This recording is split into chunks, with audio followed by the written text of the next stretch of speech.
The following presentation by Monument Capital Management, LLC is intended for general information purposes only. Please listen to additional important disclosures at the end of this presentation. Okay, welcome to this episode of Off the Wall. A little bit of a change here. Jessica took care of handling when I was out on vacation, cutting an episode a couple weeks ago. Now it's my turn to pay her back. So I've got Emily Harper here as co-host for this episode. And Emily, this is worth mentioning to the audience because they can't see anything. They're listening to this, but this is our first podcast recording in our new office, the new global headquarters for Monument Wealth Management, across the street and 2 blocks up. But anyway, Emily, thanks for coming on. In today's episode, we're going to be talking about all things executive compensation. There's just so much more than just salary that goes into compensation packages.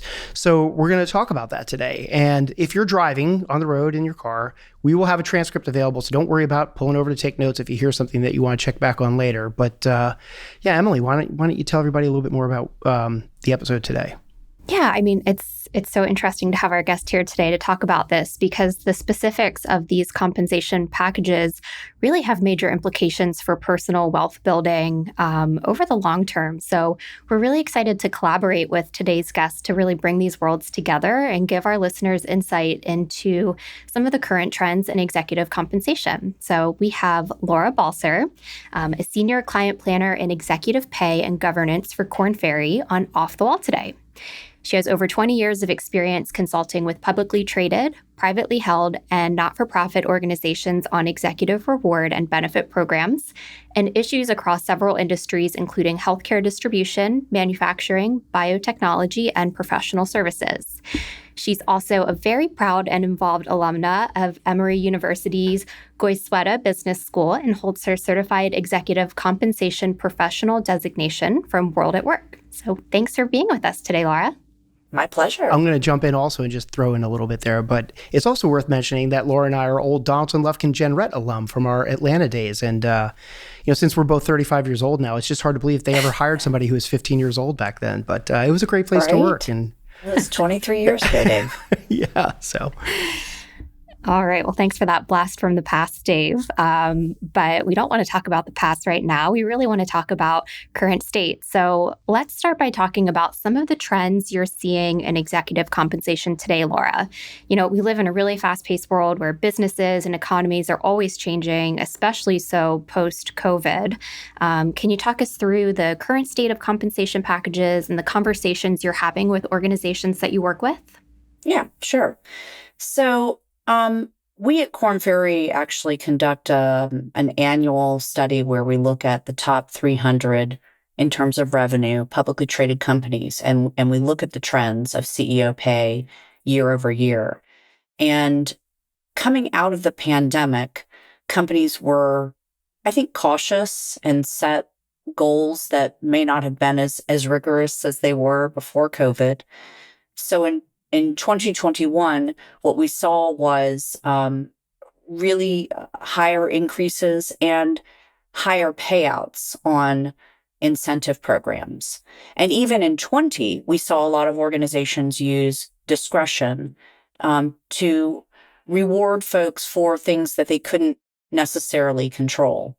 And now what we're seeing is we've looked at 2021 and then looking back at 22, is that incentive programs still paid out above target, yet overall pay, the increase was a little bit down than it was the year before. So, for example, what we saw from 21 to 22 was total direct compensation increases close to 15% year over year. And what we saw from 21 to 22 was total direct compensation increase of 4.6%. And when I say total direct compensation, what that means is base salary, which is fixed pay, plus annual incentive payout and long-term incentive granted. That's equity granted. Great. Thanks, Laura. Now, you've advised across a lot of different industries throughout your career. Is there anything, industry specific as it relates to executive compensation or industry specific trends that should be considered for some of our listeners who work in an array of industries? I think that, well, first of all, I should say that I do work across various industries. And I know that, at least from a general industry standpoint at the executive level, as organizations are looking forward, they're planning for higher salary increases than they've historically made. You may know the fact that literally for the last decade, most organizations have sustained a 3% merit increase. Well, from 22 to 23, we saw that average or the median go from 3% to 4% across all industries. Some industries, though, were more conservative. The retail industry, for example, was more conservative. And we believe that is because they saw pressure on their profits and lower revenues. So they're being a little more conservative. Whereas with the industrial market, for example, they were more aggressive. We think that's because some folks maybe hung on to their jobs through the pandemic. And then once the pandemic was over, folks started to take the opportunity to move to other roles, and the talent market was really far more demanding or tight. The talent market was tighter in industrial than it was in other industries. So in terms of a base salary or fixed pay perspective, we have seen variability across the potential increases and then the planned increases for the next year. In terms of incentive programs, I'm not seeing as much differentiation. I mean, that differentiation is really more in what metrics are in the program and how the organization measures those or weights those metrics within the incentive programs. So I'm wondering if you can, in a world where everything's pretty competitive for the highest level of talent, what are some examples of innovative or unique executive compensation structures that have been successful in, aligning those executive interests with those of the company and, frankly, its shareholders? Yeah, I mean, that's really a fine line, Dave. I mean, you'll often see an organization provide some sort of signing bonus, if you will, and often in the form of equity. That's most frequently meant to make up for what the individual is walking away from, right? Because if you're part of an organization that provides long-term equity, long-term incentive plans year over year, then you'd be walking away from at least 2 tranches of equity being awarded at the end of the performance period. Right. You'll always be walking away from some sort of deferred compensation. That's my term. I don't know if that's the right term, but compensation gets deferred. So no matter what, you're always going to be walking away from something. And so you're saying that's the makeup. That is the makeup. And so if you read a proxy, you'll often read whether it's a CEO or a CFO, again, named executive officers or what are publicly disclosed. So you're going to often see that, and that is a normal practice. The quantum varies. And it's often not scrutinized because the shareholders understand that it's what the person was walking away from. Now, in terms of other ways that organizations are trying to drive that performance, there are some unusual circumstances that do walk sort of a fine line beyond the traditional annual long-term incentive grant. One is a mega grant. And one is an outperformance grant. And a mega grant is where somebody is awarded, say, 4 to 5 years of an annual long-term incentive grant in one shot. They aren't granted that if we want it to pass muster with the shareholders, then that mega grant is just for that one period of that is granted for that, let's say 4 to 5 years. It's taking it in one shot. Then the next 4 to 5 years, that individual wouldn't receive any other equity. It's a single grant meant to give a shot in the arm, if you will, to that individual with vesting that happens over that period of time in order to try to motivate the individual.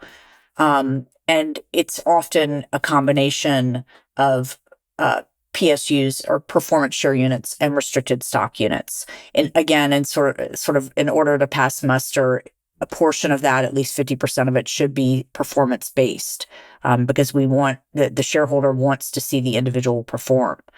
An outperformance grant is one where you're layering on an additional performance metric, whether it's TSR or some sort of growth or revenue achievement for that particular individual. And both a mega grant and an outperformance grant are typically awarded to just one individual in a certain circumstance or case to try and motivate that behavior that the organization's trying to drive. Right. So two terms there that you threw out, the PSUs and the RSUs. At like a 30,000 foot level, can you explain, redefine what those are, the restricted stock units and it was a PSUs, and why they're different, what's similar about them, and what's different, and what should people know about those terms? So RSUs are restricted stock units or time-based units, and PSUs are performance share units or performance stock units, and they are performance-based. Now, the way they are similar is they are both equity, granted at fair market value at a certain point in time, usually annually, in conjunction with an incentive program, a long-term incentive program. The RSUs are vest typically each year. So if it's a 3-year period when the LTI is granted, the equity is granted, then typically we see a third of the RSUs vest after 1 year, a third after the second year, and the remainder at the end of the third year. And as I said before, they're time-based. So the individual receives the RSUs at the end of the vesting periods simply for remaining employed at the company. In terms of PSUs, they're granted at the same time. Typically, I'll step back and say I'd say best practice and shareholder preference is to have at least 50% of the entire grant be PSUs. So we typically see a 50% PSU, 50% RSU. So if you say somebody got a $5 million grant at the beginning of the period, $2.5 million would be in RSUs, $2.5 million would be in PSUs, and that $2.5 million RSUs would vest, as we just discussed, a third over that 3-year period. The PSUs, when they are granted, that other $2.5 million, there are performance metrics and goals tied to those PSUs. It's typically a 3-year period that we are measuring, and organizations can put, if you will, in the program, the PSU program. Some organizations have just simply one performance metric that they are trying to align or achieve. Some organizations have 2, some organizations have 3, right? I'd say the average of what we see in a performance plan is 2 to 3 metrics, because look, it's a risk. You're setting a goal. You're saying, we're going to achieve X in 3 years' time. And 3 years is a longer time to measure. And so organizations tend to put at least a couple, if not 3 metrics in the program so that they can achieve some level of payout. And what happens at the end of the 3 years is the metrics are assessed against the goals. And depending upon how they perform, there's literally linear interpolation that is conducted, right? If there's a target for the goal, there's a max, there's a threshold, and linear interpolation occurs, and ultimately the PSUs are awarded, and they can be at the same exact value granted if they meet the target. They can be higher, more shares if the target is exceeded, or fewer shares if the target is not met but above threshold. And that would usually be laid out kind of at the outset. We're not changing things along the way. It's kind of known. Yes, 100%. In fact, changing things along the way is frowned upon. I'll bet. I don't think many people would sign a deal where there isn't some level of understanding at the outset. Yeah. Yep. Great. Thanks, Laura. I definitely want to zoom in a little bit more on the restricted stock and the long-term incentives, because that's one area where we really have a lot of crossover between our two worlds on the personal wealth side and on the executive compensation side. But before we do that, one thing that I've just seen a lot written about, seen a lot on LinkedIn, and I think even Korn Ferry has had some, thought leadership in this area, is the issue of pay transparency and the impact that that's having on executive expectations surrounding their compensation. Could you speak a little bit to this trend of pay transparency and how you anticipate it impacting executive compensation packages? Yeah. So the CEO and other named executive officers, so typically the top 5 people in the organization of a publicly traded company, there is pay transparency. There's always been pay transparency. So, if you're a CFO joining a publicly traded firm, you can look and see what your predecessor was making. So pay transparency at that level has not been an issue. The pay transparency rules that are out there now are largely, at least my understanding of them, are largely around base salary, fixed pay. And it's about having that pay transparency at lower levels in the organization. That said, you heard me in the beginning of our podcast talk about the fact that we're seeing CEO pay increase year over year. And listen, in the 12 years or so that Korn Ferry's been conducting this pay study, I think there's always been a pay increase. And pay increase is driven by looking at other organizations' proxies and understanding that pay increases seem to naturally happen year over year. And as everybody else's pay increases, then when an organization goes to benchmark pay for an incumbent, they're going to see typically an increase in the market. So it's almost like a circular or vicious circle of pay increases. But there are instances where folks do see how people are getting paid at the top of the house, and they want to understand, how does that translate down to them? Got it. So not really a ton of impact, maybe at the C-suite level, but for broader organizations, it's starting a lot of conversations and scrutiny. It is. And I got to tell you, I was on the phone with a client last week who said that, a new client who talked about the fact that a lot of the younger folks, they just all talk about their pay. And that's not the generation I grew up in. Most folks keep their compensation, close to the vest. Is that the right term? Yeah, you can use vest or vest or chest. I think it's about cards, right? Like playing poker and keeping them close. So yeah, I think you can go either way on that. Exactly. Right. It's like, somebody says, well, how'd you do on your bonus? You're like, oh yeah, I was happy, or no, I was disappointed. But people don't actually, among the people I work with, we don't talk that transparent. We do not have that kind of transparency. I think the transparency thing, Emily, is a generational trend. And then I think the new laws are just going to help make that an easier conversation for people to have. That's so interesting.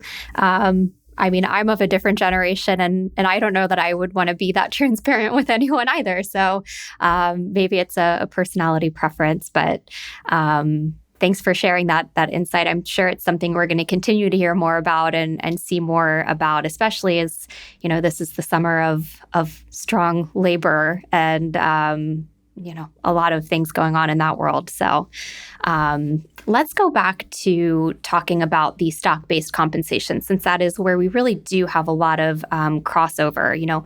Unlike salary, that's very fixed, very known. Stock-based compensation, whether it's in the form of restricted stock units or the performance units like you referenced, Laura, or options, they come with a lot of uncertainty in terms of value. Even if we're not changing things along the way, your stock price could be, 20% below where it was when you were granted your stock units. So how are you seeing stock-based compensation being treated as part of an overall package today? And maybe you could speak to where options are falling into that, whether incentive stock options or non-qualified stock options. Yeah. So in terms of options, like in terms of the mix of equity that we generally see, and this is not only supported by our top 300 CEO pay study, but also by broader data, broader survey data. Generally, we see at the top of the house, again, at the C-suite level, a pay mix that is 50% performance units. That's really driven by shareholders who really want to see a minimum of 50% performance units. Then we tend to see, if options are in the mix, they're at a 15% weighting, right? So 15% of the pie, and then the remainder would be RSUs if an organization is using options. I have one client that has 75% PSUs and 25% options. The unfortunate thing is that, right now with the market, what we're seeing is a lot of stock prices declining. So to your point, Emily, if an organization has been granting PSUs and options, the value of those of the stock that was granted a year or two ago has decreased the stock value. I mean, it's a number of units that the person was issued, right? And so if the stock has gone from 100 to 75, they're already in the red, if you will, even if they ended up getting target on their bonuses. So in terms of stock-based compensation, that is a risk in terms of what is awarded, right? The potential decline of stock price. And honestly, we haven't seen this happening in a long time. This is the first time probably since, in the past 12 years that we're seeing more material declines than we've seen in the past. So organizations are concerned. They're concerned about the retentive aspect of the equity. And if options have been awarded, then they're likely underwater. And it's an expense when the organization grants the options. And if the options if they never get above water, or they don't appreciate enough to warrant an individual exercising them, then the company has lost the expense, and the individual has lost the ability to have any wealth creation there, which is why having RSUs or time-based units be a part of the equity mix is important, because at least it's a floor. It's a floor that may decline in value, but it wouldn't decline necessarily as much as the value of an option that is pretty much underwater, and never able to be exercised. Yeah. And Laura, I'm wondering, my perspective on, the restricted stock units and even non-qualified stock options, when I see that clients have those, they tend to be a much bigger tax impact on clients and executives than they may be expected at the outset. The restricted stock, especially when it vests, you're getting hit with that tax bill. Yep. Even though you're not really getting cash, you're getting your shares. Of course, you could choose to sell your shares. And in fact, a lot of people do sell a percentage by default to cover the tax bill. But when you're thinking about, C-suite executives who are already in the highest tax bracket, usually that, 24% standard withholding isn't enough to really cover the tax impact of that restricted stock vesting. And sometimes there's a situation where there's a cash mismatch between, the tax bill in the year and the value that they're getting on that restricted stock. Is there ever a conversation at the outset when someone is being when an executive is looking at their total package and restricted stock is part of the mix, is there ever a conversation about adjusting the value of that based on the tax impact? Has anyone ever brought that up? Or, thought about that? Yeah, that's an interesting question. There are a few clients that I know of, or companies out there that allow folks to elect, what portion, there may be some flexibility in what goes into a PSU versus what goes into an RSU of the overall award, but that's rare. And we tend to see most organizations default to netting the shares out to pay for the tax burden that you're talking about. So, that what you're seeing with your clients is typically a default administrative aspect of getting equity year over year, through the RSU program. Got it.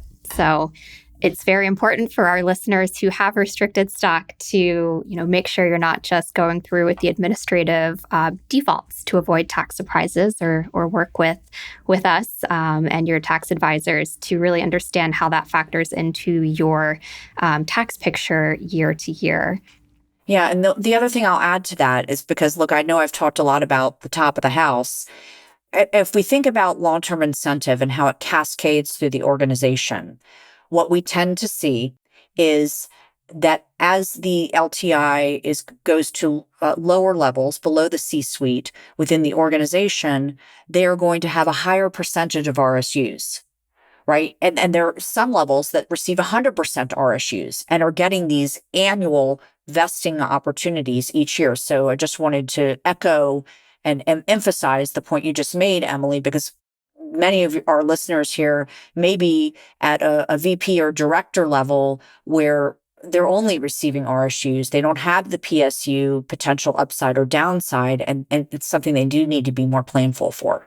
Right. And I think people, see their initial grant and they see where their stock price is and they think, oh my gosh, this is going to be such a huge, wealth builder for me. But then when you're taking 40% off the top for taxes, and then, it's very dependent on where your share price is when that stock vests. So, they can be great wealth builders, but there's so much uncertainty there. But that makes it fun to plan for and to work with our clients on year to year.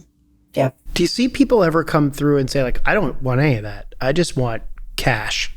Is there pushback? Especially because, like, in the context of a 20% pullback that we just went through, right? I mean, like, I'll bet you that increases the likelihood that somebody comes in and says, like, yeah, I just don't want it. I just want cash. Give me the cash. Yeah, I mean, but people ask for cash. Listen, people at top of the house also ask for cash, but it's usually not something that is approved, right? There's a compensation plan and program that's in place. And if an organization makes an exception for one person, no matter where they are in the organization, what's to prevent them from making an exception for other people, right? And so typically the compensation program is the compensation program. Right. Yeah, Emily, that's why we couldn't approve you having a McLaren race car as part of your executive compensation, because we would have had to give everybody one. So. Yeah. Anyone who knows me knows that's probably not my style. I may be asking for like a very expensive wine club membership or a Michelin star dinner. I don't know. I saw you in the McLaren, but okay. So Laura, there's so much great information about what's going on out there in the world of executive compensation. But so how does somebody actually take all that information and know what you as an executive should expect when you're negotiating this compensation package? I mean, like, how do you know what levers to pull? Yeah, well, I always tell people seek advice, right? If you're working with a search firm or partner, ask the person who is representing you. I realize that the search partner is likely retained by the client, right, by the corporation, but the search partner can also offer information to the individual.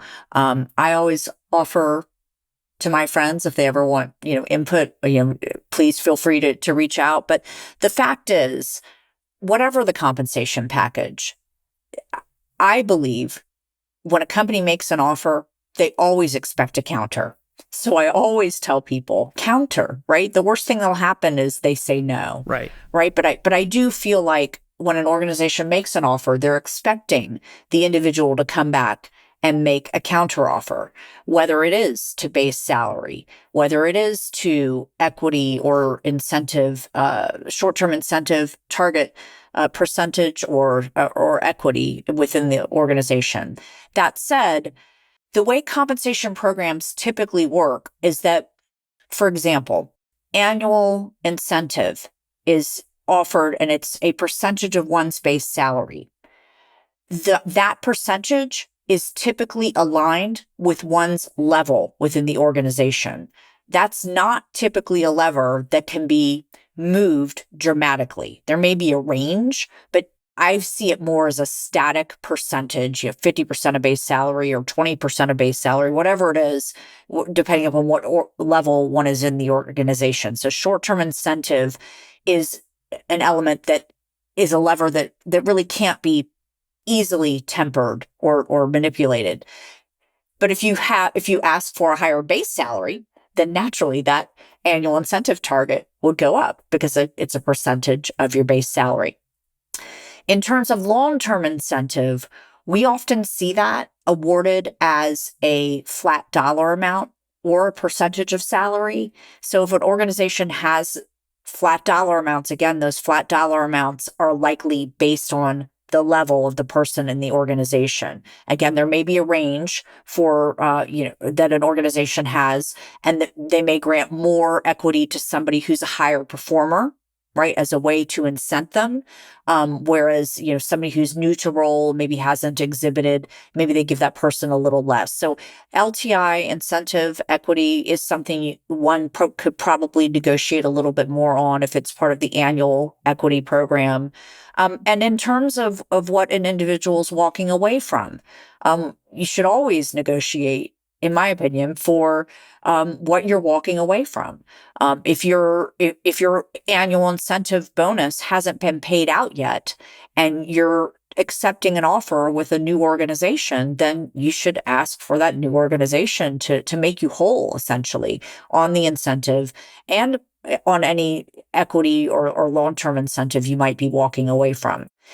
Very few organizations these days, or I'd say it's not as prevalent these days, to offer car allowances or other executive benefits. I mean, some organizations might have a non-qualified plan where an individual can defer his or her own money and defer that cash to a point in the future.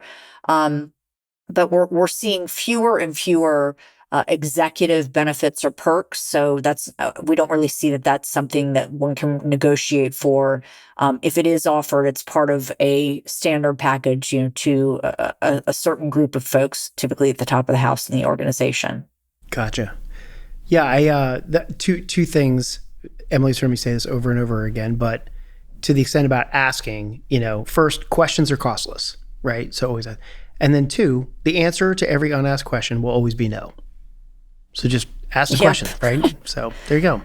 I love that. Yeah. Questions are costless, but Laura, are there any red flags that stand out to organizations when someone is negotiating an offer, or any situations you've seen where someone may have overplayed their hand a bit? Yeah, I do think there's a balance to that, Emily, because I think that if one is I'm trying to think of what the right adjective would be. If one is egregious in what they're asking for, and it's a take it or leave it sort of, meet me where I want to be, or I'm walking away, then that person really does run the risk of turning off the company and or starting off on the wrong foot. I think negotiation is an important business tool, and it's an important part of getting started with a company, to exhibit that one can negotiate in good faith and negotiate fairly, right? And I think fairly and reasonably are probably the two most important adjectives here, right? And that if one goes beyond the scope of feasibility, will they have acceptance to accept something more reasonable? Or is this a sign of how difficult the person might be on a go-forward basis? So I think it is a fine line that one has to step around. Yeah, and back to something that you said, Laura, about on the short term side of things, it's a little bit less flexible, a little bit less negotiable there. I would also imagine, if someone is coming in and they're very focused on the short term and trying to negotiate that at the expense of, really caring about the long-term incentives, that's probably a red flag that you're not very invested in this organization that you're coming to. Right. Like you don't have a line of sight, or you don't want to have a line of sight to the future performance and growth of the organization. That could be concerning for sure. Yeah. Well, thank you so much for sharing all of this, Laura, and lending your expertise today and pulling back the curtain on so many facets of executive compensation. It's really interesting to hear what's going on in the world today. And if we know anything, it's that change is inevitable. Today's world might not look like tomorrow's. Do you have any final thoughts on how executive compensation may evolve, or trends that you anticipate in light of, we have ever evolving expectations of companies? There's a lot of dynamics at force right now, like stronger labor, anything that you see maybe changing in the near term. I think, especially for publicly traded organizations, there's going to be a continued emphasis on variable pay being everything outside of base salary, because shareholders want performance, right? And what we've seen actually in the last year or so is that organizations may have a positive 3-year TSR, total shareholder return, but a lot of organizations in 2022 had 1-year negative TSR. And that is bringing a bit of scrutiny from the shareholder services, the proxy shareholder services, and the shareholders, right? Wanting to ensure that the executives and those who have equity are really driving for the performance that's out there. I think we're going to be a little challenged because some organizations have set goals maybe that are a little too aggressive, or that they believed were achievable when they first set them. And I think we're going to see some organizations with 0 or very low payouts on long-term incentive. And when you couple that with lower share price, I think we're going to see some organizations faced with retention concerns. So I think we're in a bit of we've got some rough seas ahead of us, in terms of being able to reward for performance in a way that an organization wants to, and balance that with shareholders who only want to see, or who prefer to see, more performance-based compensation, balancing that with concerns organizations might have around retaining their high potentials. It doesn't even have to be executives, right? How can we retain folks when the company isn't performing the way we've expected it to? So I think that's where I see there might be a little, some bumpy roads ahead in terms of compensation, because people aren't going to get those payouts the value of those payouts as if on the day they were granted. Got it. Well, thank you so much, Laura, for being here. Like Dave said, that there will be a transcript of this episode. So if you've been driving or otherwise occupied, you can always go back to the transcript. And we also have some resources on stock-based compensation that we can link to. So, yeah. Laura, thank you again for just lending your expertise. It's been really fun. Yeah. And we really appreciate your time. Thanks. My pleasure. The previous presentation by Monument Capital Management, LLC was intended for general information purpose only. No portion of the presentation services as the receipt of or as a substitute for personalized investment advice from Monument or any other investment professional of your choosing. Different types of investments involve varying degrees of risk, and it should not be assumed that future performance of any specific investment or investment strategy or any non-investment related or planning services, discussion, or content will be profitable, be suitable for your portfolio or individual situation, or prove successful. Monument is neither a law firm nor accounting firm, and no portion of its services should be construed as legal or accounting advice. No portion of the content should be construed by a client or prospective client as a guarantee that he or she will experience a certain level of results if Monument is engaged or continues to be engaged to provide investment advisory services. Moreover, you should not assume that any discussion or information contained in this presentation serves as the receipt of or as a substitute for personalized advice from Monument. A copy of Monument's current written disclosure brochure discussing our advisory services and fees is available upon request or at www.monumentwealthmanagement.com.